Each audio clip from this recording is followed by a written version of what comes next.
shaffof qurilish reytingida quruvchilarga lizingga olingan texnika uchun ball berilmayotganini eshitdim. Bu mutlaqo noto'g'ri. Bunday texnikalar hisobga olinsa, kamida 500 ta korxonaning reytingi 1-2 pog'onaga ko'tarilib, 17 trillion so'mlik bozorga kirish imkoni paydo bo'ladi-ku.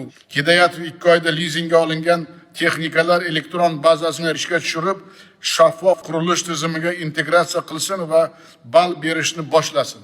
Yoki pudrat korxonalari cheklov borligi uchun chet eldan yiliga bitta maxsus texnika olib kelishimiz mumkin degan gapni aytayapti.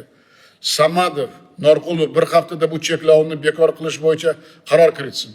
Umuman Toshqulov, Vahobov, Salom Samadov, Abdumo'min Bo'riyev 3 oyda qurilishga ruxsat olishdan boshlab foydalanishga topshirishgacha bo'lgan barcha jarayonlarni tahlil qilib, talablar, muddatlar va to'lovlarni 2 barobargacha qisqartirish bo'yicha yangi qaror kirgizsin.